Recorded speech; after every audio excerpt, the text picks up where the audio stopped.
ನನ್ನ ಹೆಸರು ಐರಾ. ನನ್ನಮ್ಮ ತೀರ್ಕೊಂಡಾಗ ನಂಗಿನ್ನೂ 7 ವರ್ಷ. ನಮ್ಮಮ್ಮ ತೀರ್ಕೊಂಡು ಸ್ವಲ್ಪ ದಿನಕ್ಕೆ ಅಪ್ಪ ಇನ್ನೊಂದು ಮದ್ವೆ ಆಗಿ ಚಿಕ್ಕಮ್ಮನ ಕರ್ಕೊಂಡ್ ಮನೆಗ್ ಬಂದಿದ್ರು. ಇದಿನ್ಮೇಲಿಂದ ನಿನ್ ಮನೆ ಅಲ್ಲ. ನಾನ್ ಪರ್ಮಿಷನ್ ಇಲ್ದೆ ಇನ್ನೊಂದ್ಸಾರಿ ಈ ರೂಮ್ ಒಳಗ್ ಬಂದ್ರೆ ಕಾಲ್ ಮುರಿತೀನಿ. ನನ್ ಚಿಕ್ಕಮ್ಮ ಮತ್ತವ್ರ ಮಗಳು ಯಾವಾಗ್ಲೂ ನನ್ ಜೊತೆ ಕೆಟ್ಟದಾಗಿ ನಡ್ಕೊಳ್ತಿದ್ರು.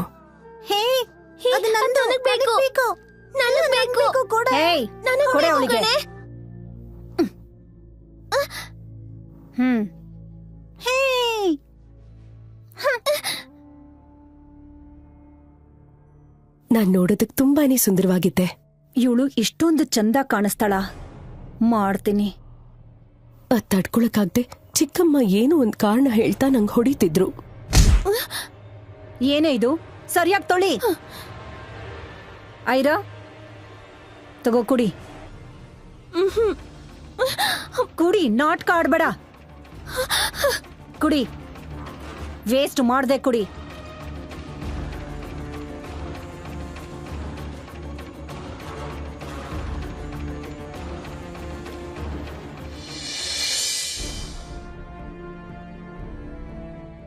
ನನಗ್ 15 ವರ್ಷ ತುಂಬೋ ಹೊತ್ತಿಗೆ ಏನಾಯ್ತೋ ಗೊತ್ತಾಗ್ಲಿಲ್ಲ. ನನ್ ಹಾರ್ಮೋನ್ ಇಂಬ್ಯಾಲೆನ್ಸ್ ಆಗಿ ಇದ್ಕಿದ್ದಂಗೆ ದಪ್ಪ ಆಗಿ ಅಸಹ್ಯ ಅನ್ನೋ ತರ ಗುಂಡಗ್ ಬೆಳೆದ್ಬಿಟ್ಟಿದ್ದೆ. ನನ್ ವೇಟ್ 120 kg ಆಗಿತ್ತು.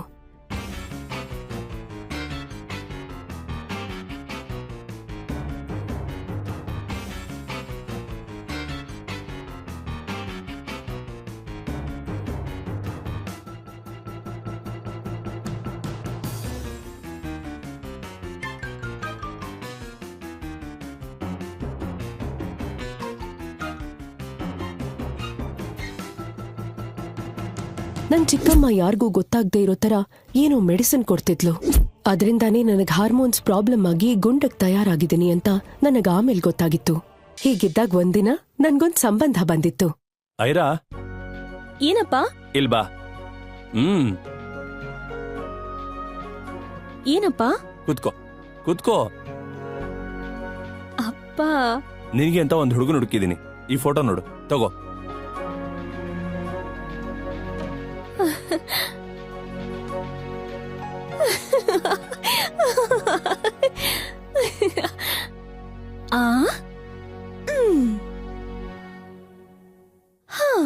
ಹಲೋ ಮಿಸ್ಟರ್, ನಾನ್ ನಿನ್ಗಿಷ್ಟ ಆದ್ನಾ?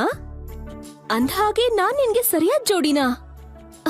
ನೀನ್ ಮಾತ್ರ ನನ್ಗೆ ಗುಂಡಮ್ಮ ಡುಮ್ಮಿ ಅಂತೆಲ್ಲ ಹೇಳಿದ್ರೆ ನೀನ್ ಹೇಳಲ್ಲ ಬಿಡು. ನಿನ್ ಸ್ಮೈಲ್ ಅಲ್ಲೇ ಗೊತ್ತಾಗುತ್ತೆ ನೀನ್ ಎಲ್ಲರ ತರ ಅಲ್ಲ ಅನ್ನೋದು. ಅರೆ,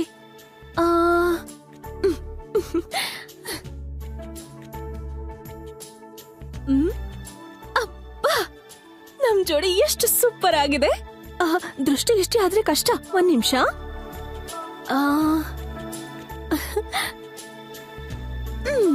ದೃಷ್ಟಿ ಬೊಟ್ಟು ಈಗ ಪರ್ಫೆಕ್ಟ್.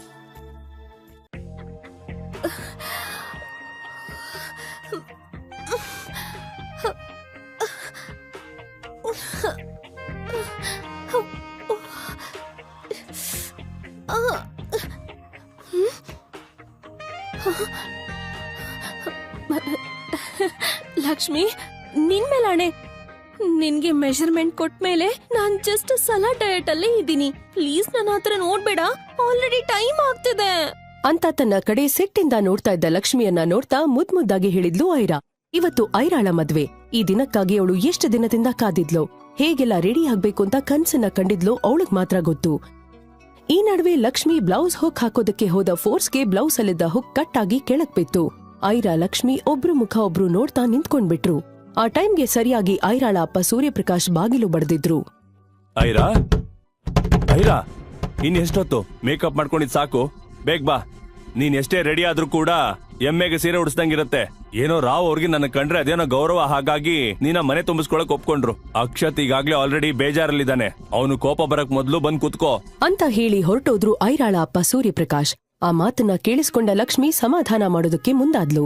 ಐರಾ ಕಣ್ಣಲ್ಲಿ ನೀರ್ ತುಂಬಿಕೊಂಡಿದ್ರು ಅದನ್ನ ಕಂಟ್ರೋಲ್ ಮಾಡ್ಕೊಳ್ತಾ ಲಕ್ಷ್ಮಿ ಕಡೆ ನೋಡ್ತಾ ಸಣ್ಣದಾಗಿ ಸ್ಮೈಲ್ ಮಾಡ್ತಾ ತನಗಾದ ಅವಮಾನವನ್ನ ಮನ್ಸಲ್ಲೇ ಮುಚ್ಚಿಟ್ಟು, ನೀನೇನ್ ಫೀಲ್ ಆಗ್ಬೇಡ, ಅಪ್ಪ ಯಾವಾಗ್ಲೂ ಹಿಂಗೇನೆ. ಏನಾದ್ರೂ ಒಂದ್ ಹೇಳ್ತಾನೆ ಇರ್ತಾರೆ. ಅಂತ ಹೇಳ್ತಾ ಇದ್ರೆ ಲಕ್ಷ್ಮಿಗೆ ಐರಾ ಅವಳ ನೋವನ್ನ ಮುಚ್ಚಿಡೋದಕ್ಕೆ ನೋಡ್ತಾ ಇದ್ದಾಳೆ ಅಂತ ಗೊತ್ತಾಗಿ ತಾನು ಕೂಡ ಬೇಜಾರಲ್ಲಿರೋದನ್ನ ಮರೆಮಾಚಿ, ಲಕ್ಷ್ಮಿ, ಏನಾದ್ರೂ ಮಾಡು, ಬೇಗ ಹೋಗ್ಬೇಕು. ಈ ಬ್ಲೌಸ್ ನ ಸೆಟ್ ಮಾಡು. ಹೇ, ಅಲ್ಲಿ ಕ್ಲಿಪ್ ಇತ್ತಲ್ಲ, ಕ್ಲಿಪ್ ಹಾಕ್ ನೋಡು. ಅದೇ ಕಣೆ, ಈ ಅಪ್ಪಂದ್ರು ಯಾವಾಗ್ಲೂ ಹೀಗೇನೆ. ಆದ್ರೂ ನಿನ್ಗೇನ್ ಕಡ್ಮೆ ಅಕ್ಕ? ನಿನ್ ಮುಖ ನೋಡಿದ್ರೆ ಆ ಚಂದ್ರನೇ ನಾಚ್ಕೊಳ್ತಾನೆ. ನಾನೇನಾದ್ರೂ ಹುಡ್ಗ ಆಗಿದ್ರೆ ಸಿನಿಮಾದಲ್ಲಿ ಹೀರೋ ತರ ಫೈಟ್ ಮಾಡಿ ನಿನ್ನ ಎತ್ತ ಹಾಕೊಂಡ್ ಹೋಗಿ ಮದ್ವೆ ಆಗ್ತಿದ್ದೆ.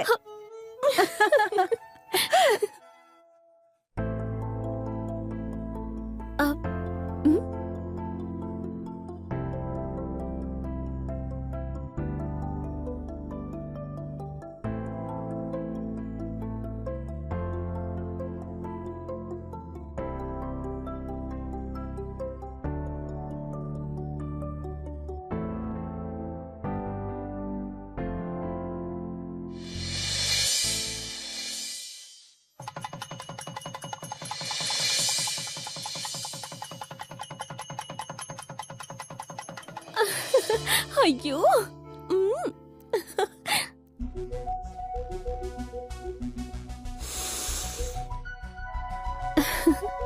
ನೋಡಮ್ಮ, ಅಕ್ಷತ್ ಬಂದ್ರೆ ಮೊದ್ಲು ಕಾಲಿಗ್ ಬಿದ್ದು ಆಶೀರ್ವಾದ ತಗೊಂಡ ಮೇಲೆ ಹಾಲ್ ಕೊಡು.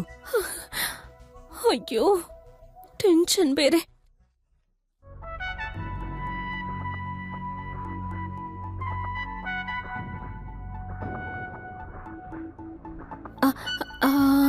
ಅವ್ರು ಬರ್ತಿದ್ದ ಹಾಗೆ ಕಾಲಿ ನಮಸ್ಕಾರ ಮಾಡ್ಬೇಕು.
ಈ ಹಾಲ್ ಚೊಂಬಿನ ತರಾನೆ ಕುಳ್ಳುಗೆ ದುಂಡುಗೆ ದಪ್ಪಗಿದ್ಯಾ. ನೀನ್ ಬಂಡೆ ತರ ಇದ್ಯಾ, ಅದಕ್ಕೆ ಆ ತರ ಚೊಂಬ್ ಹಿಡ್ಕೊಂಡ್ ಬಂದಿದ್ಯಾ ಸರಿ. ಆದ್ರೆ ನಾನ್ ನಿನ್ ತರ ಇಲ್ಲ ಅಲ್ವಾ? ಅಂದ್ರೆ ನಿನಗ್ ಬುದ್ಧಿ ಇಲ್ವಾ? ಮನುಷ್ಯನಾದವನ್ ಯಾರಾದ್ರೂ ಅಷ್ಟೊಂದ್ ಹಾಲ್ ಕುಡಿತಾನ? ಅಷ್ಟಕ್ಕೂ ನಿನ್ನಲ್ಲ ನಮ್ಮ ಅಪ್ಪನ್ಗೆ ಹೇಳ್ಬೇಕು. ನಿನ್ನಲ್ಲಿ ಅದೇನ್ ನೋಡುದ್ನೋ ಏನೋ, ನನ್ಗಿಷ್ಟ ಇಲ್ಲ ಅಂತ ಹೇಳಿದ್ರು ನಿನ್ನಂತ ಬಂಡೆ ಕಲ್ನ ನನ್ ಗಂಟು ಹಾಕ್ತಾ. ಈ ಮದ್ವೆನ ನಾನು ಒಪ್ಕೊಳ್ಳೋದಿಲ್ಲ. ಒಂದು ಕ್ಷಣನೂ ನಾನ್ ನಿನ್ ಜೊತೆ ಇರಲ್ಲ. ನನ್ ಮುಖದ ಮೇಲೆ ಮೀಸೆ ಬಂದಾಗಿಂದ ನಾನ್ ಫಸ್ಟ್ ನೈಟ್ ಬಗ್ಗೆ ಎಷ್ಟೋ ಪ್ಲಾನ್ ಹಾಕೊಂಡಿದ್ದೆ. ಎಷ್ಟು ಬ್ಯೂಟಿಫುಲ್ ಆಗಿ ಮೆಮೊರಬಲ್ ಆಗಿರುತ್ತೆ ಅನ್ಕೊಂಡಿದ್ದೆ. ಆದ್ರೆ ಹೀಗೆ ಜುರಾಸಿ ಪಾರ್ಕ್ ತರ ಭಯಂಕರವಾಗಿರುತ್ತೆ ಅಂತ ಅನ್ಕೊಂಡಿರ್ಲಿಲ್ಲ. ನಿನ್ನ ನೋಡ್ತಾ ಇದ್ರೇನೆ ಮೈಯಲ್ಲೆಲ್ಲ ಕಂಬಳಿ ಹುಳ ಓಡಾಡ್ದಂಗಾಗತ್ತೆ. ಇನ್ ನಿನ್ನನ್ ಮುಟ್ಟಿದ್ರೆ ಅಷ್ಟೇ, ನೀನ್ ಕೂಡ ಹೀಗೆ ಕೆಳಗ್ ಬಿದ್ದಿರೋ ಹಾಲಿನ ತರ ಯಾವತ್ತೂ ನನ್ ಕೈ ಸೇರೋದಕ್ಕಾಗಲ್ಲ. So better stay away from me fatty. Akshat, Akshat, Akshat, Akshat. ನನ್ನ ಹೆಸರು ಐರಾ. ನನ್ನಮ್ಮ ತೀರ್ಕೊಂಡಾಗ ನಂಗಿನ್ನೂ 7 ವರ್ಷ. ನಮ್ಮಮ್ಮ ತೀರ್ಕೊಂಡು ಸ್ವಲ್ಪ ದಿನಕ್ಕೆ ಅಪ್ಪ ಇನ್ನೊಂದ್ ಮದ್ವೆ ಆಗಿ ಚಿಕ್ಕಮ್ಮನ್ನ ಕರ್ಕೊಂಡ್ ಮನೆಗ್ ಬಂದಿದ್ರು. ಇದಿನ್ಮೇಲಿಂದ ನಿನ್ ಮನೆ ಅಲ್ಲ. ನಾನ್ ಪರ್ಮಿಷನ್ ಇಲ್ದೆ ಇನ್ನೊಂದ್ಸಾರಿ ಈ ರೂಮ್ ಒಳಗ್ ಬಂದ್ರೆ ಕಾಲ್ ಮುರಿತೀನಿ. ನನ್ ಚಿಕ್ಕಮ್ಮ ಮತ್ತವ್ರ ಮಗಳು ಯಾವಾಗ್ಲೂ ನನ್ ಜೊತೆ ಕೆಟ್ಟದಾಗಿ ನಡ್ಕೊಳ್ತಿದ್ರು.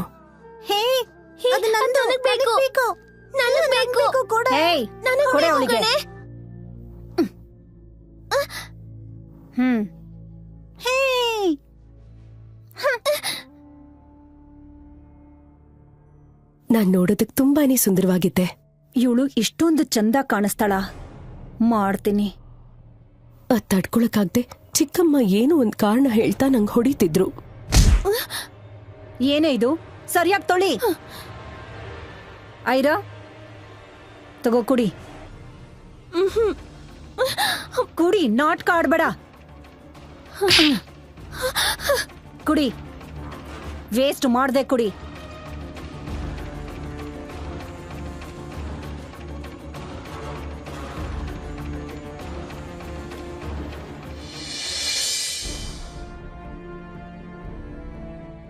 ನನಗ್ 15 ವರ್ಷ ತುಂಬೋ ಹೊತ್ತಿಗೆ ಏನಾಯ್ತೋ ಗೊತ್ತಾಗ್ಲಿಲ್ಲ. ನನ್ ಹಾರ್ಮೋನ್ ಇಂಬ್ಯಾಲೆನ್ಸ್ ಆಗಿ ಇದ್ಕಿದ್ದಂಗೆ ದಪ್ಪ ಆಗಿ ಅಸಹ್ಯ ಅನ್ನೋ ತರ ಗುಂಡಗ್ ಬೆಳೆದ್ಬಿಟ್ಟಿದ್ದೆ. ನನ್ ವೇಟ್ 120 ಕೆಜಿ ಆಗಿತ್ತು.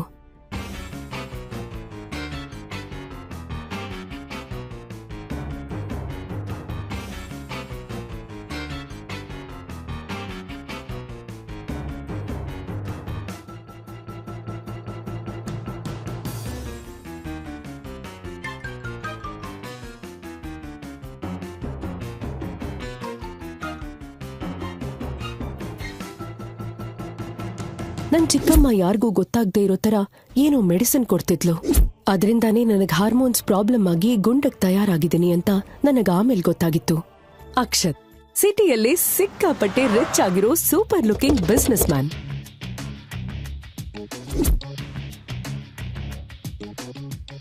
ಏಯ್, ನಾನ್ ಮದ್ವೆ ಆಗ್ಬೇಕಾಗಿರೋ ಹುಡುಗಿಗೆ ಮಿನಿಮಮ್ ಬ್ಯೂಟಿ ಆದ್ರೂ ಇರ್ಬೇಕು.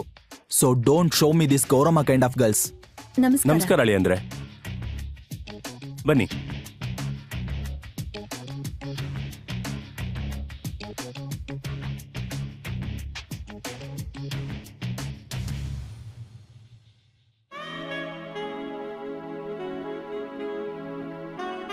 ಅಷ್ಟು ಶ್ರೀಮಂತ, ಅಷ್ಟು ಹ್ಯಾಂಡ್ಸಮ್ ಆಗಿದ್ದ ಅಕ್ಷತ್ ನನ್ ಯಾಕೆ ಮದ್ವೆ ಆಗೋಕ್ ಒಪ್ಕೊಂಡ ಅನ್ನೋದು ನನಗೆ ಅರ್ಥ ಆಗಿಲ್ಲ.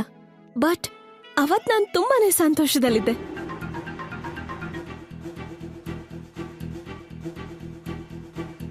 ಇನ್ಮೇಲೆ ಎಲ್ಲ ಸರಿ ಹೋಗುತ್ತೆ ಅನ್ಕೊಂಡಿದ್ದೆ. ಆದ್ರೆ ಮದ್ವೆ ಆದ್ಮೇಲೆ ಈ ತರ ಪ್ರಾಬ್ಲಮ್ ಶುರುವಾಗತ್ತೆ ಅಂತ ನನ್ ಕನ್ಸಲ್ಲೂ ಯೋಚನೆ ಮಾಡಿರ್ಲಿಲ್ಲ.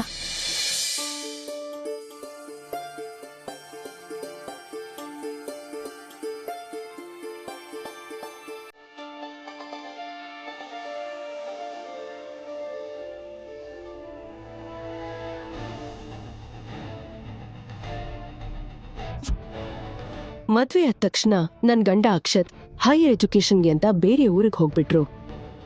ಅಕ್ಷತ್ ಸರಿಯಾಗಿ ಅದೇ ಟೈಮಲ್ಲಿ ಹಠಾತ್ ತಲೆ ಸುತ್ತ ಬಂದು ನಾನಲ್ಲೇ ಬಿದ್ದಿದ್ದೆ. ಏನೋ ಸ್ವಲ್ಪ ಹೆಲ್ತ್ ಪ್ರಾಬ್ಲಮ್ ಇರಬಹುದು ಅನ್ಕೊಂಡಿದ್ದೆ. ನನಗೆ ಇವತ್ತಿನವರೆಗೂ ಡೌಟ್ ಅಲ್ಲೇ ಇತ್ತು. ಆದ್ರೆ ಇವಾಗ ಕನ್ಫರ್ಮ್ ಆಯ್ತು. Your daughter is pregnant. ನೀನ್ ತಾಯಿ ಆಗ್ತಿದ್ಯಾ ಐರಾ? ಡಾಕ್ಟರ್ ಮಾತುಗಳನ್ನ ಕೇಳ್ತಾ ಇದ್ದ ಹಾಗೆ ಐರಾಳ ಹೃದಯ ಒಡೆದು ಚೂರಾಗಿತ್ತು. ಅವಳು ಎಷ್ಟೇ ಯೋಚನೆ ಮಾಡಿದ್ರೂ ಇದು ಹೇಗ್ ಸಾಧ್ಯ ಅನ್ನೋದು ಗೊತ್ತಾಗ್ಲೇ ಇಲ್ಲ. ಐರಾ ಯಾವ ತರ ಶಾಕ್ ಅಲ್ಲಿದ್ಲೋ ಹಾಗೆ ಅವ್ರ ಅಪ್ಪಂಗೂ ಗರ ಬಡ್ದಂಗಾಗಿತ್ತು. ಡಾಕ್ಟರ್ ಮಾತನ್ನ ಕೇಳ್ತಾ ಇದ್ದ ಹಾಗೆ ಅವನು ಐರಾ ಮೇಲೆ ಸಿಟ್ಟಿಂದ ತಿರುಗಿ ಬಿದ್ದಿದ್ದ. ಇಷ್ಟು ದಪ್ಪ ಇದ್ದಿದ್ರಿಂದ ನಿನ್ನ ಮದುವೆ ಆಗೋದಕ್ಕೆ ಯಾರು ಮುಂದೆ ಬಂದಿರ್ಲಿಲ್ಲ. ನನ್ನ ಒಳ್ಳೆತನ ನೋಡಿ ರಾವ್ ಅವರು ನಿನ್ನ ಮನೆ ಸೊಸೆ ಮಾಡ್ಕೊಳ್ಳೋದಕ್ಕೆ ಒಪ್ಕೊಂಡ್ರು. ಆದ್ರೆ ನೀನ್ ನನ್ನ ಮರ್ಯಾದನ ಮಣ್ಪಾಲ್ ಮಾಡೋದಕ್ಕೆ ಕಾಯ್ತಾ ಇದ್ದೆ ಅನ್ಸುತ್ತೆ. ನಿನ್ನೆ ಅಷ್ಟೇ ಮದುವೆ ಆಯ್ತು, ಆದ್ರೆ ಇವತ್ತು ನೀನ್ ಪ್ರೆಗ್ನೆಂಟ್ ಆಗಿದ್ಯಾ. ಮದುವೆ ಆದ ಕೂಡ್ಲೆ ಅಕ್ಷತ್ ಹೈಯರ್ ಸ್ಟಡೀಸ್ ಅಂತ ಹೋದ. ಆಗಿದ್ಮೇಲೆ ಇದೆಲ್ಲ ಹೇಗಾಯ್ತು? ಮದುವೆಗಿಂತ ಮುಂಚೆ ಅಕ್ಷತ್ನ ಮೀಟ್ ಮಾಡಿದ್ಯಾ ಹೇಗೆ? ನಿಜವಾಗ್ಲೂ ಇಲ್ಲ ಅಪ್ಪ. ನಾನು ಅಕ್ಷತ್ನ ನಿನ್ನೆ ಅಷ್ಟೇ ನೋಡಿದ್ದು. ಅವನ್ ನನ್ನ ಮುಟ್ಟೋದಿರ್ಲಿ, ಅವನ್ ನನ್ನ ಕನಿಷ್ಠ ಪಕ್ಷ ಕಣ್ಣೆತ್ತ ನೋಡ್ಲಿಲ್ಲ ಅಪ್ಪ. ಮರ್ಯಾದೆ ಬಿಟ್ಟವಳೆ. ಯಾರ ಜೊತೆ ತಿರುಗಿದಕ್ಕೆ ಈ ಪಿಂಡ ಬೆಳೀತಿರೋದು? ಇಷ್ಟು ದಿವಸ ನೀನ್ ದಪ್ಪ ಇದೆ ಅಂತ ನೀನ್ ಮದುವೆ ಮಾಡಕ್ ಆಗಿರ್ಲಿಲ್ಲ. ಈಗ ಇದು ಬೇರೆನಾ? ಈ ವಿಷಯ ಅಕ್ಷತ್ ಮನೆಯವ್ರಿಗೆ ಗೊತ್ತಾದ್ರೆ ನಾನು ಏನಂತ ಉತ್ತರ ಕೊಡ್ಲಿ? ಅಪ್ಪ, ನಾನು ಯಾವ ತಪ್ಪ ಮಾಡಿಲ್ಲ ಅಪ್ಪ. ಇದೆಲ್ಲ ಹೇಗಾಯ್ತು ಅನ್ನೋದು ನನಗೆ ಗೊತ್ತಾಗ್ತಾ ಇಲ್ಲ. ನೀನ್ ಈ ಕೂಡ್ಲೆ ಅಬಾರ್ಷನ್ ಮಾಡಿಸ್ಕೋ. ಇಲ್ದೇ ಇದ್ರೆ ನಾವ್ ಈ ಸೊಸೈಟಿಲಿ ತಲೆ ಎತ್ಕೊಂಡು ತಿರ್ಗಾಡೋಕ್ಕಾಗಲ್ಲ. ಅಷ್ಟ್ರಲ್ಲಿ ಅಲ್ಲಿ ಇದ್ದ ಡಾಕ್ಟರ್, ನೋಡಿ ಸರ್, ನೀವ್ ಇಲ್ಲಿಗೆ ಬರೋದಕ್ಕಿಂತ ಮೊದ್ಲೇ ಐರಾ ಹತ್ರ ಮಾತಾಡಿದ್ದೀನಿ. ಅವಳಿಗೆ 4 months ಇಂದಾನು ಪೀರಿಯಡ್ಸ್ ಆಗ್ತಾ ಇಲ್ಲ. ಅವಳಿಗೇನೋ ಹಾರ್ಮೋನಲ್ ಇಶ್ಯೂ ಇರೋದ್ರಿಂದ ಹೀಗಾಗ್ತಿದೆ ಅನ್ಕೊಂಡಿದ್ದೆ. ಆದ್ರೆ ಪ್ರೆಗ್ನೆಂಟ್ ಅನ್ನೋದು ಗೊತ್ತಾಗ್ಲೇ ಇಲ್ಲ. ಐರಾ ಈಗ 4 ತಿಂಗಳು ಗರ್ಭಿಣಿ. ಈಗೇನಾದ್ರೂ ಅವಳಿಗೆ ಅಬಾರ್ಷನ್ ಮಾಡಿಸಿದ್ರೆ ಅವಳ ಜೀವಕ್ಕೆ ಅಪಾಯ. I am sorry. ಅದನ್ನ ಕೇಳಿಸ್ಕೊಂಡ ಸೂರ್ಯಪ್ರಕಾಶ್ ಐರಾ ಮೇಲೆ ರೇಗೋದಕ್ ಶುರು ಮಾಡ್ದ. 4 ತಿಂಗಳ ಹಿಂದೆ ನಡೆದಿರೋ ಈ ಅನಾಚಾರದ ಬಗ್ಗೆ ನನಗೀಗ ಹೇಳ್ತಾ ಇದೀಯಾ? ನಿಜ ಹೇಳು, ನಿಜ ಹೇಳು. ಈ ಪಿಂಡ ಯಾರದ್ದು? ಅಲ್ಲ, ಅಷ್ಟು ಕಷ್ಟದಲ್ಲಿದ್ದ ನಮ್ಮನ್ನ ಕಾಪಾಡಿದ್ದೆ ಈ ರಾವ್ ಅವರು. ಈಗ ನಿನ್ನಿಂದ ಪುನಃ ನಮ್ಮ ಕುಟುಂಬ ಬೀದಿಗೆ ಬರೋ ಹಾಗಾಯ್ತು. ಆ ಮಾತುಗಳನ್ನ ಕೇಳ್ತಾ ಇದ್ದ ಹಾಗೆ ಐರಾ ಅಳೋದಕ್ ಶುರು ಮಾಡಿದ್ಲು. ಅಪ್ಪ, ಅಪ್ಪ ನಂಬಿ ಅಪ್ಪ ಪ್ಲೀಸ್. ನಾನು 5 ತಿಂಗಳಿಂದ ಮನೆ ಹೊರಗಡೆನೆ ಕಾಲಿಟ್ಟಿಲ್ಲ ಅಪ್ಪ. ಸರಿಯಾಗಿ ಅದೇ ಸಮಯಕ್ಕೆ ಸೂರ್ಯಪ್ರಕಾಶ್ ಮೊಬೈಲ್ಗೆ ಅಕ್ಷತ್ ಅವ್ರ ಅಪ್ಪನ್ ಕಾಲ್ ಬಂದಿತ್ತು.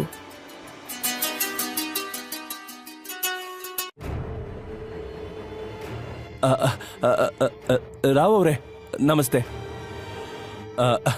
ಈಗಷ್ಟೇ ನಿಮ್ ಬಗ್ಗೆ ನೆನೆಸ್ಕೊತಾ ಇದ್ದೆ, ಅಷ್ಟ್ರಲ್ಲಿ ನೀವೇ ಕಾಲ್ ಮಾಡಿದ್ರಿ. ಹೇಳಿ ರಾವ್ ಅವ್ರೆ, ಅಲ್ಲೆಲ್ಲ ಓಕೆನಾ? ನೋಡಿ, ನನಗೆ ಐರಾ ಪ್ರೆಗ್ನೆನ್ಸಿ ಬಗ್ಗೆ ಈಗಾಗಲೇ ಗೊತ್ತಿದೆ. ನೀವೇನು ಚಿಂತೆ ಮಾಡಬೇಡಿ. ಆ ಮಗುನ ಅಕ್ಷತ್ ವಾರಸ್ದಾರನಾಗೋ ಹಾಗೆ ನಾನು ಮಾಡ್ತೀನಿ. ಯಾವುದೇ ಪರಿಸ್ಥಿತಿ ಬಂದರೂ ಐರಾನ ಅಕ್ಷತ್ ಬಿಟ್ಟು ಹೋಗ್ದಿರೋ ತರ ನಾನು ನೋಡ್ಕೋತೀನಿ. ಸರಿ ಬೀಗ್ರೆ. ಅಂದ್ಹಾಗೆ ಐರಾ ಗರ್ಭಿಣಿ ಅನ್ನೋ ವಿಷಯ ರಾವ್ ಅವರಿಗೆ ಹೇಗ್ ಗೊತ್ತಾಯ್ತು? ಐರಾಳನ್ನ ಹುಷಾರಾಗಿ ನೋಡ್ಕೊಂತ ಅಕ್ಷತಪ್ಪ ಯಾಕೆ ಸೂರ್ಯಪ್ರಕಾಶ್ಗೆ ಹೇಳಿದ್ರು? ಅಷ್ಟಕ್ಕೂ ಅಕ್ಷತ್ ಐರಾಳನ್ನ ಇಷ್ಟ ಇಲ್ದೇ ಇದ್ರು ಮದ್ವೆ ಯಾಕಾದ? ಚಿಕ್ಕಮ್ಮ, ನೀವಾದ್ರೂ ನನ್ ಮಾತ್ ಕೇಳಿ ಚಿಕ್ಕಮ್ಮ, ಪ್ಲೀಸ್ ಚಿಕ್ಕಮ್ಮ. ಐರಾಗ್ ಡೆಲಿವರಿ ಆಗೋವರೆಗೂ ಅವಳನ್ನ ಮನೇಲೇ ಇರೋ ತರ ನೋಡ್ಕೊಳ್ಳೋದಕ್ಕೆ ಅಕ್ಷತಪ್ಪ ರಾವ್ ಅವರು ಸೂರ್ಯಪ್ರಕಾಶ್ ಹೇಳ್ತಾರೆ. ಅದೇ ರೀತಿ ಈ ವಿಷಯ ಯಾರಿಗೂ ಗೊತ್ತಾಗದೇ ಇರೋ ತರ ನೋಡ್ಕೊಳ್ಳೋದಕ್ಕೆ ಹೇಳಿದ್ರು. ಇನ್ನು 5 ತಿಂಗಳು ಅಕ್ಷತ್ ಊರ್ ಕಡೆ ಬರೋದಿಲ್ಲ ಅನ್ನೋದು ಗೊತ್ತಿದ್ದ ರಾವ್ ಐರಾ ಪ್ರೆಗ್ನೆಂಟ್ ಆಗಿರೋ ವಿಷಯವನ್ನ ಅವನಿಂದಾನು ಮುಚ್ಚಿಡೋದಕ್ಕೆ ಹೇಳ್ತಾರೆ. ರಾವ್ ಮಾತಿಗೆ ಒಪ್ಕೊಳ್ಳೋ ಸೂರ್ಯಪ್ರಕಾಶ್ ಅವ್ರು ಹೇಳ್ದಂತೆ ಮಾಡೋ ಯೋಚನೆಗೆ ಬರ್ತಾರೆ. ಆದ್ರೆ ಐರಾಳ ಅಪ್ಪ ಸೂರ್ಯಪ್ರಕಾಶ್ಗೆ ಇದುವರೆಗೂ ಅರ್ಥ ಆಗದೆ ಇರೋ ವಿಷಯ ಏನು ಅಂದ್ರೆ, ಐರಾ ಪ್ರೆಗ್ನೆಂಟ್ ಅನ್ನೋ ವಿಷಯ ರಾವ್ ಅವರಿಗೆ ಹೇಗ್ ಗೊತ್ತಾಯ್ತು? ಈ ಅಕ್ರಮ ಸಂತಾನವನ್ನ ಅವ್ರ ವಾರಸ್ದಾರನನ್ನಾಗಿ ಯಾಕೆ ಒಪ್ಕೊಳ್ತಾ ಇದ್ದಾರೆ ಅನ್ನೋದು. ಮಾರನೆಯ ದಿನ ಕಳೆದ 5 ತಿಂಗಳ ಸಿಸಿಟಿವಿ ಫುಟೇಜ್ ನೋಡಿದ ಅವರಿಗೆ ಆಶ್ಚರ್ಯ ಕಾದಿತ್ತು. ಅಂದ್ರೆ ಐರಾ ನಿಜಾನೇ ಹೇಳ್ತಿದ್ದಾಳೆ. ಕಳೆದ 5 ತಿಂಗಳಿಂದ ಯಾವ ಗಂಡಸು ಮನೆಯೊಳಗೆ ಬಂದಿಲ್ಲ. ಐರಾನು ಕೂಡ ಮನೆಯಿಂದ ಎಲ್ಲೂ ಹೊರಗೆ ಹೋಗಿಲ್ಲ. ಹೌದು ಸರ್, ಐರಮ್ಮ ನಿಜಾನೇ ಹೇಳ್ತಾ ಇದ್ದಾರೆ. ಕಳೆದ 5 ತಿಂಗಳಿಂದ ಐರಮ್ಮ ಮನೆಯಿಂದ ಹೊರಗೆ ಹೋಗಿಲ್ಲ, ಹೊರಗಡೆಯಿಂದನೂ ಯಾರೂ ಬರ್ಲಿಲ್ಲ. ಐರಾ ಪ್ರೆಗ್ನೆನ್ಸಿ ಅವಳ ತಂದೆಗೆ ಒಂಥರ ಮಿಸ್ಟ್ರಿಯಾಗೆ ಉಳ್ಕೊಂಡಿತ್ತು. ಹಾಗಿದ್ರೆ ಇದೆಲ್ಲ ಹೇಗ್ ಸಾಧ್ಯ ಆಯ್ತು? ಐರಾ ಕೂಡ ತನ್ನ ಪ್ರೆಗ್ನೆನ್ಸಿ ವಿಷಯದಲ್ಲಿ ತುಂಬಾನೇ ತಲೆ ಕೆಡಿಸ್ಕೊಂಡಿದ್ಲು. ಅವಳು ಎಲ್ಲಾನು ಮರೆಯೋದಕ್ಕೆ ಶುರು ಮಾಡಿದ್ಲು. ಯಾರ ಜೊತೆಗೂ ಮಾತಾಡ್ತಾ ಇರ್ಲಿಲ್ಲ. ತನ್ನ ಹೊಟ್ಟೆಲಿ ಬೆಳೀತಾ ಇರೋ ಮಗು ಜೊತೆ ಮಾತಾಡ್ತಾ ಕಾಲ ಕಳೀತಿದ್ಲು. ಇನ್ ಸ್ವಲ್ಪ ದಿನದಲ್ಲೇ ನೀನು ಹೊರಗಡೆ ಪ್ರಪಂಚ ನೋಡ್ತೀಯ. ದರಿದ್ರ ಹಿಡ್ದಿರೋ ನನ್ ಲೈಫಲ್ಲಿ ಉಳ್ಕೊಂಡಿರೋ ಅದೃಷ್ಟ ಅಂದ್ರೆ ಅದು ನೀನೆ. ಹಾಯ್ ಚಿನ್ನಿ, ಬೇಗ ಬಂದ್ಬಿಡು. I am waiting for you. ಹೀಗಿದ್ದಾಗ ಒಂದಿನ ಅವಳ ಮನೆ ಮುಂದೆ ಇದ್ದ ಹೂವಿನ ಗಿಡಕ್ಕೆ ನೀರ್ ಹಾಕ್ತಿದ್ದಾಗ ಇದ್ದಕ್ಕಿದ್ದಂತೆ ಭೂಮಿ ಕಂಪಿಸೋ ತರ ಅನ್ನಿಸ್ತು. ಏನಾಗ್ತಾ ಇದೆ ಅಂತ ತಿಳ್ಕೊಳ್ಳೋದ್ರೊಳಗೆ ಅವಳ ಮನೆ ಮೇನ್ ಗೇಟ್ ಇಂದ ಒಂದು ಸ್ಪೋರ್ಟ್ಸ್ ಬೈಕ್ ಒಳಕ್ಕೆ ಬರ್ತಾ ಇತ್ತು. ಆ ಬೈಕಲ್ಲಿ ಬಂದವನನ್ನ ಕಂಡು ಐರಾ ಶಾಕ್ ಆದ್ಲು. ಇದ್ದಕ್ಕಿದ್ದ ಹಾಗೆ ಭಯ, ಟೆನ್ಷನ್ ಜಾಸ್ತಿಯಾಗಿ ಅವಳ ಹಾರ್ಟ್ ಜೋರಾಗಿ ಬಡ್ಕೊಳ್ಳೋದಕ್ಕೆ ಶುರುವಾಯ್ತು. ಅಲ್ಲಿಗೆ ಬಂದವನು ಬೇರೆ ಯಾರೂ ಆಗಿರ್ಲಿಲ್ಲ, ಐರಾಳ ಗಂಡ ಅಕ್ಷತ್. ಎದುರಿಗೆ ಅಕ್ಷತ್ನ ನೋಡ್ತಾ ಇದ್ದಂಗೆ ಐರಾಳ ಟೆನ್ಷನ್ ಇನ್ನಷ್ಟು ಜಾಸ್ತಿ ಆಗಿತ್ತು. ಅವಳು ಗಾಬರಿಯಲ್ಲಿ, ನೀನು 5 ತಿಂಗಳು ಬಿಟ್ಕೊಂಡ್ ಬರ್ಬೇಕಿತ್ತಲ್ವಾ? ನಿನ್ ಮರ್ಯಾದೆ ಬಿಟ್ ಕೆಲ್ಸಕ್ಕೆ ಕೊನೆನೇ ಇಲ್ವಾ? ಕಳ್ಳ ಪೊಲೀಸ್ನ ಕೇಳೋ ತರ ನನ್ನ ಕೇಳ್ತಾ ಇದ್ಯಾ? ಛೀ! ಇದನ್ನ ಕೇಳಿಸ್ಕೊಂಡ ಐರಾಳಿಗೆ ಒಂದೇ ಸಾರಿ ತಲೆ ತಿರುಗೋದಕ್ಕೆ ಶುರುವಾಯ್ತು. ಅವಳಿನ್ನೇನು ತಲೆ ತಿರುಗಿ ಬೀಳ್ಬೇಕು ಅನ್ನೋವಷ್ಟರಲ್ಲಿ ಸೂರ್ಯಪ್ರಕಾಶ್ ಕಾರು ಮೇನ್ ಗೇಟ್ ಇಂದ ಒಳಗ್ ಬಂದಿತ್ತು. ಸೂರ್ಯಪ್ರಕಾಶ್ ಅಕ್ಷತ್ನ ನೋಡ್ತಾ ಇದ್ದ ಹಾಗೆ ಹತ್ರ ಬಂದು, ಓಹೋ ಅಳಿಯಂದ್ರೆ, ಸಡನ್ ಆಗಿ ಬರ್ತೀನಿ ಅಂತ ಕಾಲ್ ಮಾಡಿದ್ರಿ? ಕಾಲೇಜ್ಗೆ ಹಾಲಿಡೇ ಶುರು ಆಯ್ತಾ? ಮದ್ವೆಯಾಗಿ 4 ತಿಂಗಳು ನಂತರ ಬಂದಿದ್ದೀನಿ. ಇದೇನಾ ನೀವ್ ನಿಮ್ಮ ಅಳಿಯನ್ ವೆಲ್ಕಮ್ ಮಾಡೋ ರೀತಿ? ಏನೋ ಇಲ್ಲಿ ತುಂಬಾ ಬದಲಾವಣೆ ಆಗಿರೋ ತರ ಇದೆ. ಅಕ್ಷತ್ ಐರಾ ಹೊಟ್ಟೆಯನ್ನೇ ನೋಡ್ತಾ ತನ್ನ ಜೇಬಲ್ಲಿದ್ದ ಡ್ರಿಂಕ್ಸ್ ಬಾಟಲ್ ತೆಗೆದು ಕುಡಿಯೋದಕ್ಕೆ ಶುರು ಮಾಡ್ದ. ಬಂದಾಗಿಂದಾನು ಅವನ್ ಕಣ್ಣು ಐರಾಳ ದಪ್ಪ ಹೊಟ್ಟೆಯ ಮೇಲೆ ಇತ್ತು. ಸಿಚುವೇಶನ್ ನ ಡೈವರ್ಟ್ ಮಾಡ್ಬೇಕು ಅಂತ ಸೂರ್ಯಪ್ರಕಾಶ್ ಅಕ್ಷತ್ಗೆ, ಬನ್ನಿ ಅಳಿ ಅಂದ್ರೆ ಒಳಗ್ ಹೋಗಿ ಕೂತ್ ಮಾತಾಡೋಣ. ನೋಡಿ ಅಳಿ ಅಂದ್ರೆ, ನಿಮ್ಗೆ ಈ ಮದ್ವೆ ಇಷ್ಟ ಇರ್ಲಿಲ್ಲ ಅನ್ನೋದು ನನ್ಗೆ ಅರ್ಥ ಆಗುತ್ತೆ. ನಿಮ್ಗೆ ಅರ್ಥ ಆಗಿರೋ ವಿಷಯ ನಮ್ಮ ಅಪ್ಪನ್ಗೆ ಯಾಕೆ ಅರ್ಥ ಆಗ್ತಾ ಇಲ್ಲ? ಬೇಡ ಅಂದ್ರು ಈ ಬಂಡೆಕಲ್ ತರ ಇರೋಳ್ನ ನಾನು ಬಲವಂತವಾಗಿ ಮದ್ವೆ ಮಾಡಿದ್ರು. ಇವಾಗ ಈ ಅಕ್ರಮ ಸಂತಾನನು ನನ್ ತಲೆ ಕಟ್ಟೋದಕ್ ನೋಡ್ತಿದ್ದಾರೆ. ಈ ಡುಮ್ಮಿನ ನನ್ ತಲೆ ಕಟ್ಟಿ ನನ್ ಮೇಲೆ ಯಾಕೆ ಹಾಗೆ ತೀರಿಸ್ಕೊಳ್ತಾ ಇದ್ದೀರೋ ಗೊತ್ತಿಲ್ಲ. ಇವಳು ನೋಡ್ದಾಗ್ಲೆಲ್ಲ ನಾನ್ ಮಾಡದೇ ಇರೋ ತಪ್ಪಿಗೆ ಶಿಕ್ಷೆ ಅನ್ಭವಿಸ್ತಾ ಇರೋ ತರ ಅನ್ನಿಸ್ತಾ ಇದೆ. ಇವಳ ಜೊತೆ ಒಂದು ಕ್ಷಣನೂ ಇರೋಕಾಗದೇ ಇದ್ದಿದ್ದಕ್ಕೆ ತಾನೆ ನಾನ್ ಮದ್ವೆ ಮಂಟಪದಿಂದಾನೆ ಹೊರಟೋಗಿದ್ದು. ಅಕ್ಷತ್ ಅಷ್ಟು ಜೋರಾಗಿ ಕೂಗ್ತಾ ಇದ್ರೆ ಅಷ್ಟು ಟೈಮಿಂದ ತನ್ನಲ್ಲೇ ಹಿಡಿದಿಟ್ಕೊಂಡಿದ್ದ ಸಿಟ್ಟನ್ನ ನಾನ್ ಸ್ಟಾಪ್ ಆಗಿ ಹೊರಕ್ ಹಾಕಿದ್ದ. ಇನ್ನು ಅವಳ ಮೇಲಿದ್ದ ಸಿಟ್ಟು ಕಡಿಮೆ ಆಗದೆ ಐರಾಳನ್ನ ನೋಡಿ ನಾಚಿಕೆ ಬಿಟ್ಟವಳನ್ನ, ಯಾರ್ದೋ ಮಗುನ ಹೊಟ್ಟೆಲಿ ಇಟ್ಕೊಂಡು ನನ್ನನ್ ಮದ್ವೆ ಮಾಡ್ಕೊಂಡ್ಲು. ಇಷ್ಟೆಲ್ಲ ಆದ್ರೂ ಇವತ್ ನನ್ ಮುಂದೆ ಹೇಗ್ ಮರ್ಯಾದೆ ಇಲ್ದೆ ನಿಂತಿದ್ದಾಳೆ. ಅದೇಗ್ ಅನ್ಕೊಂಡಿದ್ಯಾ ಹುಟ್ಟೋ ಮಗುಗೆ ನನ್ನ ಇನ್ಶಿಯಲ್ ಸಿಗುತ್ತೆ ಅಂತ? ಯಾರ್ದೋ ಮಗುನ ರಾವ್ ಅವ್ರ ಕುಟುಂಬದ ವಾರಸ್ದಾರ ಮಾಡ್ಬೋದು ಅಂತಾನಾ? ಅಕ್ಷತ್ ಮಾತನ್ನ ಕೇಳ್ತಾ ಇದ್ದ ಹಾಗೆ ಐರಾ ಮನ್ಸಲ್ಲಿ ನೋವಿಗಿಂತ ಕೋಪ ಹೆಚ್ಚಾಗಿತ್ತು. ಇಷ್ಟು ದಿನ ಬಾಡಿ ಶೇಮಿಂಗ್ ಆಗಿ ಅವಮಾನಕ್ಕೊಳಗಾಗಿದ್ದ ಐರಾಗೆ ಇನ್ನೂ ಹುಟ್ಟದೇ ಇರೋ ಮಗು ಬಗ್ಗೆ ಅಕ್ಷತ್ ಕೆಟ್ಟದಾಗಿ ಮಾತಾಡ್ತಿರೋದು ಸಹಿಸ್ಕೊಳ್ಳೋದಕ್ಕೆ ಆಗ್ಲಿಲ್ಲ. ಯಾರೋ ಒಬ್ಬ ತನ್ನ ಮಗು ಬಗ್ಗೆ ಕೆಟ್ಟದಾಗಿ ಹೇಳ್ತಾ ಇದ್ರೆ ನಾನ್ ಯಾಕೆ ಸುಮ್ನಿರ್ಬೇಕು ಅಂತ ಅನ್ಕೊಂಡು ಮಗು ಬಗ್ಗೆ ಯೋಚನೆ ಮಾಡ್ತಾ ಐರಾ ಒಂದೇ ಸಮನೆ ಧೈರ್ಯದಿಂದ ಸಾಕು ಸಾಕು, ಈ ಮದ್ವೆ ಮೇಲೆ ನನಗೆ ನಂಬಿಕೆನೇ ಇಲ್ಲ ಅಂದ್ಲು. ಇದನ್ನ ಕೇಳಿಸ್ಕೊಂಡ ಅಕ್ಷತ್ ಮತ್ತು ಸೂರ್ಯಪ್ರಕಾಶ್ ಒಂದು ಕ್ಷಣ ಶಾಕ್ ಆದ್ರು. ಅಷ್ಟೊಂದು ಅಮಾಯಕಿಯಾಗಿದ್ದ ಐರಾಳಿಗೆ ಇಷ್ಟೊಂದು ಧೈರ್ಯ ಎಲ್ಲಿಂದ ಬಂತು ಅನ್ನೋದು ಅಕ್ಷತ್ಗೆ ಗೊತ್ತೇ ಆಗ್ಲಿಲ್ಲ. ಆದ್ರೂ ನನಗೆ ಎದುರುತ್ರ ಕೊಡಕ್ಕೆ ಎಷ್ಟ್ ಕೊಬ್ಬೆ ಉಳಿಗೆ ಅಂತ ಅನ್ಕೊಂಡ್ ಸೆಟ್ಟಿಂದ ಹತ್ರ ಬರ್ಬೇಕು ಅನ್ನುವಾಗ ಸೂರ್ಯಪ್ರಕಾಶ್ ಅವರು, ಐರಾ ಆರೋಗ್ಯ ಈಗ ಅಷ್ಟೇನ್ ಸರಿ ಇಲ್ಲ. ನೀವು ಅವಳ ಮಾತನ್ನ ಸೀರಿಯಸ್ ಆಗಿ ತಗೋಬೇಡಿ. ಒಂದ್ ವೇಳೆ ಹುಟ್ಟ ಮಗುವಿಂದ ನಿಮ್ಗೆ ತೊಂದರೆ ಆಗತ್ತೆ ಅಂದ್ರೆ ಆ ಮಗುನ ಹುಟ್ಟಿದ ಕೂಡ್ಲೆ ಐರಾ ಇಂದ ನಾನು ಆ ಮಗುನ ಶಾಶ್ವತವಾಗಿ ದೂರ ಮಾಡ್ತೀನಿ.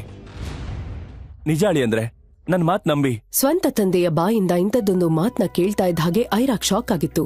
ಅವಳ ತಂದೆ ಇಷ್ಟೊಂದು ಕಟುಕ ಅಂತ ಅನ್ಕೊಂಡಿರ್ಲಿಲ್ಲ. ಅವಳಿಗ್ ಒಂದು ಕ್ಷಣ ಉಸಿರು ನಿಂತೋಗೋತರ ಆಯ್ತು.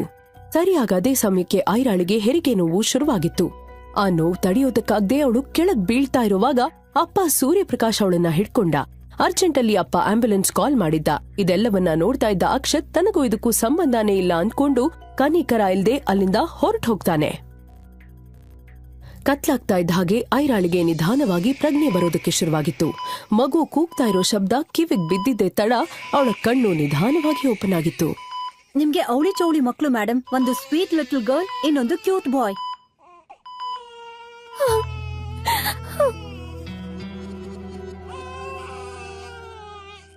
ದಂತದ ಗೊಂಬೆ ತರ ಇರೋ 2 ಮುದ್ದಾದ ಮಕ್ಳಿಗೆ ಐರಾ ಜನ್ಮ ಕೊಟ್ಟಿದ್ಲು. ಒಂದು ಗಂಡು, ಇನ್ನೊಂದು ಹೆಣ್ಣು. ಆ ಮಕ್ಳನ್ನ ನೋಡ್ತಾ ಇದ್ದಂತೆ ಐರಾ ತನ್ನೆಲ್ಲ ನೋವನ್ನ ಮರ್ತೋಗಿದ್ಲು. ಐರಾ ತನ್ನ ಮಕ್ಕಳನ್ನ ಮುದ್ ಮಾಡ್ತಾ ಹಾಗೆ ಮಲ್ಗಿದ್ಲು. ರಾತ್ರಿ ಆಗ್ತಾ ಇದ್ದಂಗೆ ಬಂದ ಒಬ್ಬ ಮುಸುಕುದಾರಿ ವ್ಯಕ್ತಿ ಅಲ್ಲಿಗ್ ಬಂದು ಮಕ್ಳನ್ನ ಕಿಡ್ನಾಪ್ ಮಾಡೋದಕ್ಕೆ ನೋಡ್ತಾನೆ. ಹೇ, ಯಾರು ನೀನು? ನಿಲ್ಲು, ಬೇಡ, ನನ್ ಮಗು.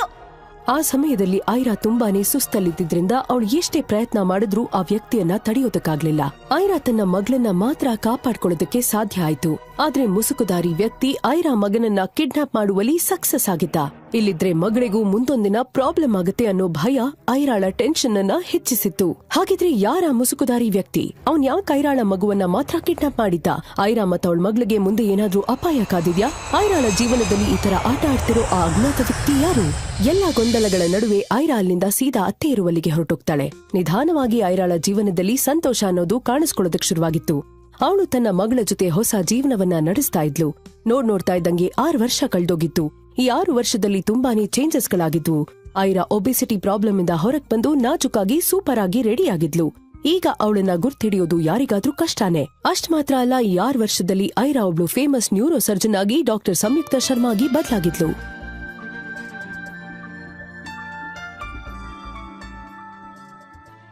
ಐರಾ, ಇನ್ನು ಎಷ್ಟು ದಿನ ನೀನ್ ಹೀಗೆ ಕೊರಗ್ತಾ ಇರ್ತೀಯ?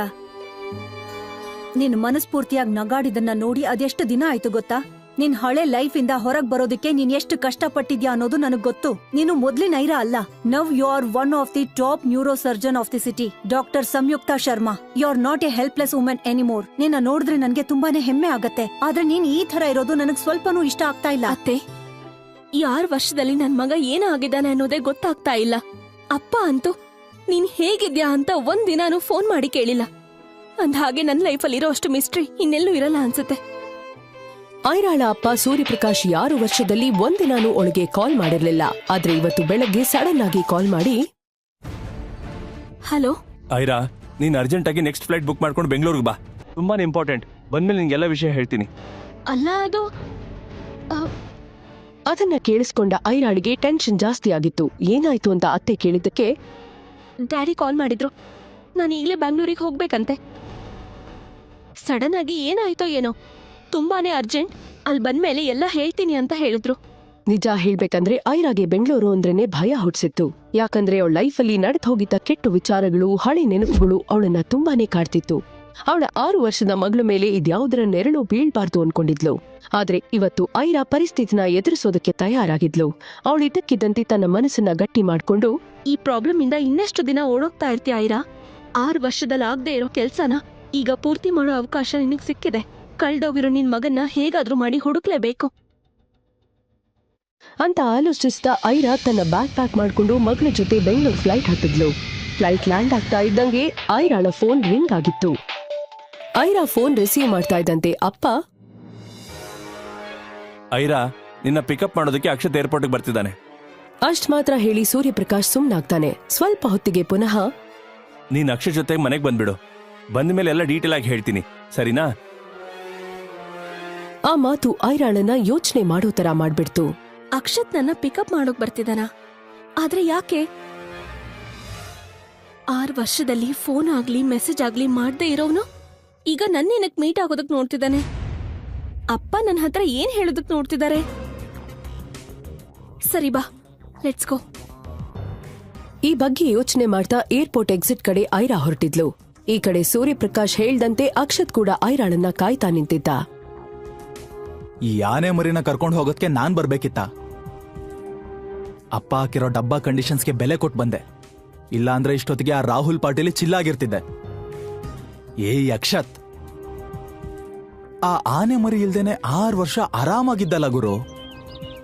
ಈಗ ಮತ್ತೆ ಅವಳ ಮುಖ ನೋಡ್ಬೇಕಾ? ಏನ್ ಕರ್ಮನ ಮತ್ತೆ ಎಂಟ್ರಿ ಆಗ್ತಿದ್ದಾಳೆ. ಹಠಾತ್ ಆಗಿ ಅಕ್ಷತ್ ಕಣ್ಣು ಏರ್ಪೋರ್ಟ್ ಗೇಟ್ ಕಡೆ ಹೋಗಿತ್ತು. ಅಲ್ಲಿ ಬರ್ತಾ ಇದ್ದ ಬ್ಯೂಟಿಫುಲ್ ಹುಡುಗಿಯೊಬ್ಳನ್ನ ನೋಡ್ತಾ ಇದ್ದ ಹಾಗೆ ಅಕ್ಷತ್ ಕಳ್ದೋಗಿದ್ದ. ಇದುವರೆಗೂ ಇಷ್ಟು ಸೂಪರ್ ಆಗಿರೋ ಫಿಗರ್ನ ಕಂಡೇ ಇಲ್ಲ ಅನ್ನೋ ತರ ಅಕ್ಷತ್, ಓ ಗಾಡ್, ಆಫ್ಟರ್ ಸೋ ಲಾಂಗ್ ಬೆಂಗಳೂರಲ್ಲಿ ಇಂಥ ಒಂದು ಬ್ಯೂಟಿ ನೋಡ್ತಾ ಇದ್ದೀನಿ.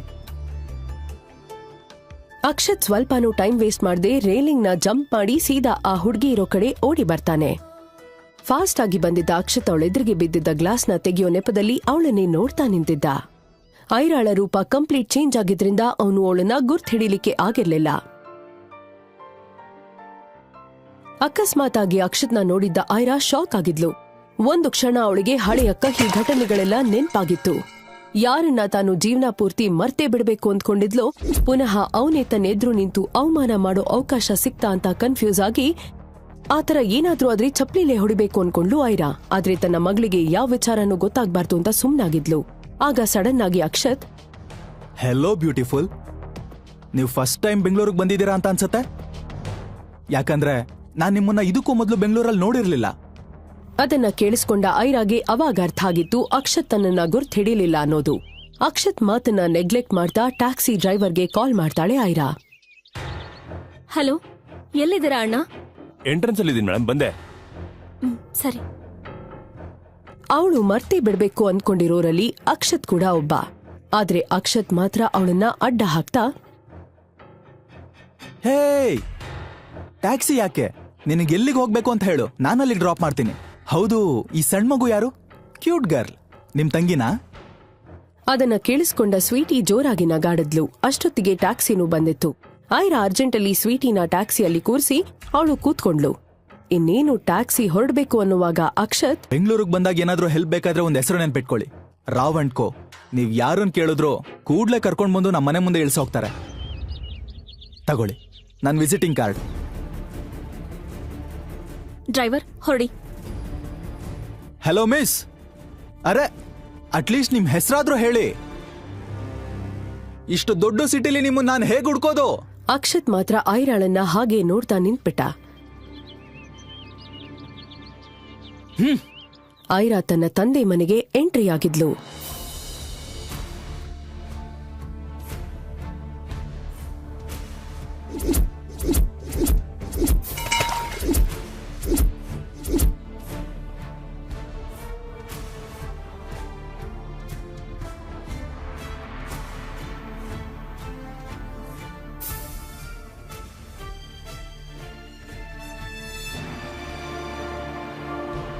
ಐರಾಳನ್ನ ನೋಡ್ತಾ ಇದ್ದ ಹಾಗೆ ಅವಳ ತಂದೆ ಸೂರ್ಯಪ್ರಕಾಶ್, ಐರಾ, ನೀನ್ ಬಂದ್ಬಿಟ್ಯಾ?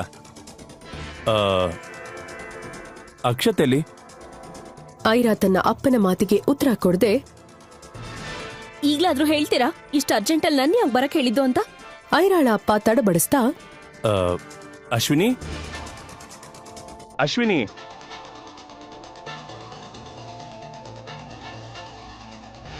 ಐರಾ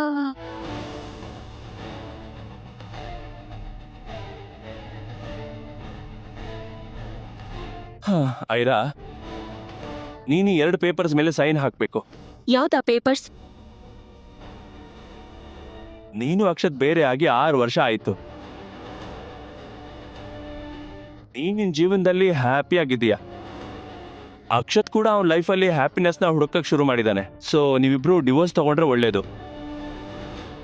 ಈ ಡಿವೋರ್ಸ್ ಪೇಪರ್ಗೆ ಒಂದ್ ಸೈನ್ ಹಾಕ್ಬಿಡಮ್ಮ. ಐರಾ ಅಪ್ಪ ಅವಳಿಗೆ ಡೈವರ್ಸ್ ಪೇಪರ್ ಕೊಡ್ತಾ ಇದ್ದಂಗೆ, ಇದಕ್ಕೋಸ್ಕರನಾ? ನಾನ್ ರೆಡಿ ಇದ್ದೀನಿ. ಎಲ್ ಸೈನ್ ಮಾಡ್ಬೇಕು ಅಂತ ಹೇಳಿ. ಹಾ ಇಲ್ಲಿ ನೋಡು, ಇಲ್ಲಿ.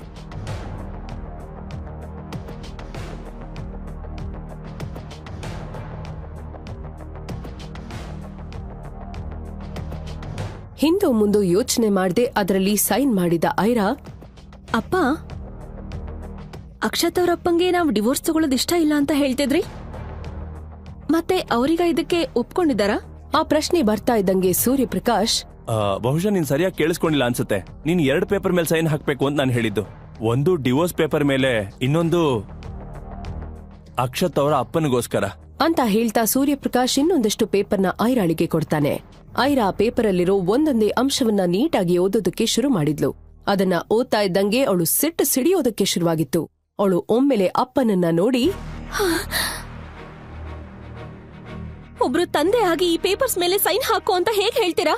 ಅಕ್ಷತ್ ಅವರಪ್ಪ ಈ ಕಂಡೀಷನ್ಸ್ ಹಾಕಿದಕ್ಕೆ ನೀವು ಒಪ್ಕೊಂಡ್ರಾ? ನನಗೀಗ ಗೊತ್ತಾಯ್ತು, ದಪ್ಪಗಿದ್ದ ನನ್ನ ಅವ್ರ ಮನೆ ಸೊಸೆ ಮಾಡ್ಕೊಳ್ಳೋದಕ್ಕೆ ಅವತ್ ಯಾಕೆ ಒಪ್ಕೊಂಡ್ರು ಅಂತ. ಹಾಗಾದ್ರೆ ಅಕ್ಷತ್ ಅವ್ರ ತಂದೆ ಇಟ್ಟಿದ್ದ ಕಂಡೀಷನ್ಸ್ ಆದ್ರೂ ಏನು? ಆ ಪೇಪರಲ್ಲಿ ಏನ್ ಬರ್ದಿತ್ತು? ಮಗನ ಒಪ್ಪಿಗೆ ಇಲ್ದೇ ಇದ್ರು ಅಕ್ಷತ್ ತಂದೆ ಅವತ್ತು ಐರಾಳನ್ನ ಮನೆ ಸೊಸೆ ಮಾಡ್ಕೊಳ್ಳೋದಕ್ಕೆ ಏನ್ ಕಾರಣ? ಅಷ್ಟಕ್ಕೂ ಐರಾ ಪ್ರೆಗ್ನೆಂಟ್ ಆಗೋದ್ರ ಹಿಂದಿದ್ದ ರಹಸ್ಯವಾದ್ರೂ ಏನು? ಈ ಎಲ್ಲಾ ಪ್ರಶ್ನೆಗಳಿಗೆ ಉತ್ತರ ತಿಳ್ಕೊಡೋದಕ್ಕೆ ಕೂಡ್ಲೇ ಪಾಕೆಟ್ FM ಡೌನ್ಲೋಡ್ ಮಾಡಿ ಹಾಗೂ ಕೇಳಿ ಸೂಪರ್ ಹಿಟ್ ಸ್ಟೋರಿ ಐರಾ.